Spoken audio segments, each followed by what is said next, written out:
English ವಾಕ್ಯಗಳಲ್ಲಿ because ಹೇಗೆ ಬಳಸಬೇಕು?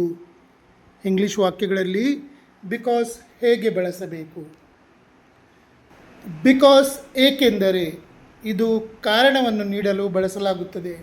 Because ಏಕೆಂದರೆ ಇದು ಕಾರಣವನ್ನು ನೀಡಲು ಬಳಸಲಾಗುತ್ತದೆ. ಉದಾಹರಣೆಗಳನ್ನು ನೋಡೋಣ. I stayed home because it was raining. ಮಳೆ ಬರುತ್ತಿದ್ದ ಕಾರಣ ನಾನು ಮನೆಯಲ್ಲೇ ಉಳಿದೆ. I stayed home because it was raining. ಮಳೆ ಬರುತ್ತಿದ್ದ ಕಾರಣ ನಾನು ಮನೆಯಲ್ಲೇ ಉಳಿದೆ. I opened the window because it was hot. ಸೆಕೆಯಾಗಿದ್ದ ಕಾರಣ ನಾನು ಕಿಟಕಿ ತೆರೆದೆ. I opened the window because it was hot. ಸೆಕೆಯಾಗಿದ್ದ ಕಾರಣ ನಾನು ಕಿಟಕಿ ತೆರೆದೆ. She drank water because she was thirsty. ಅವಳಿಗೆ ಬಾಯಾರಿಕೆಯಾಗಿದ್ದ ಕಾರಣ ಅವಳು ನೀರು ಕುಡಿದಳು. She drank water because she was thirsty. ಅವಳಿಗೆ ಬಾಯಾರಿಕೆಯಾಗಿದ್ದ ಕಾರಣ ಅವಳು ನೀರು ಕುಡಿದಳು. They ran fast because they were late. ಅವರಿಗೆ ತಡವಾಗಿದ್ದ ಕಾರಣ ಅವರು ವೇಗವಾಗಿ ಓಡಿದರು. They ran fast because they were late. ಅವರಿಗೆ ತಡವಾಗಿದ್ದ ಕಾರಣ ಅವರು ವೇಗವಾಗಿ ಓಡಿದರು. He bought a coat because it was cold. ಚಳಿಯಾಗಿದ್ದ ಕಾರಣ ಅವನು ಕೋಟ್ ಕೊಂಡುಕೊಂಡನು. He bought a coat because it was cold. ಚಳಿಯಾಗಿದ್ದ ಕಾರಣ ಅವನು ಕೋಟ್ ಕೊಂಡುಕೊಂಡನು. We stopped walking because we were tired. ನಮಗೆ ಸುಸ್ತಾಗಿದ್ದ ಕಾರಣ ನಾವು ನಡೆಯುವುದನ್ನು ನಿಲ್ಲಿಸಿದೆವು. We stopped walking because we were tired.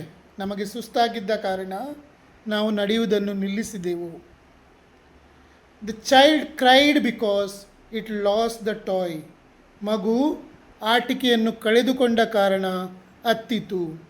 The child cried because it lost the toy. ಮಗು ಆಟಿಕೆಯನ್ನು ಕಳೆದುಕೊಂಡ ಕಾರಣ ಅತ್ತಿತು. ಈಗ ವಾಕ್ಯದ ಮಧ್ಯದಲ್ಲಿ ಬಿಕಾಸ್ ಬಳಕೆ. ವಾಕ್ಯದ ಮಧ್ಯದಲ್ಲಿ ಬಿಕಾಸ್ ಹೇಗೆ ಉಪಯೋಗಿಸುವುದು ನೋಡೋಣ.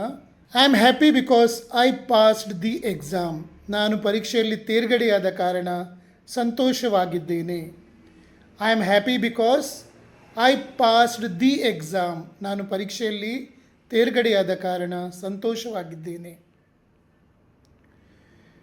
She did not come because she was ಸಿಕ್.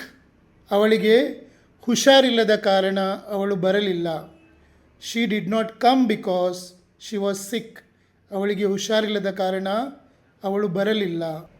ನಿಮಗೆ ನನ್ನ ರಿಸರ್ಚ್ ಮತ್ತು ಟೀಚಿಂಗ್ ಇಷ್ಟವಾದಲ್ಲಿ ನನ್ನ ಪೇಜ್ ಫಾಲೋ ಮಾಡಿ ಮತ್ತು ಶೇರ್ ಮಾಡಿ.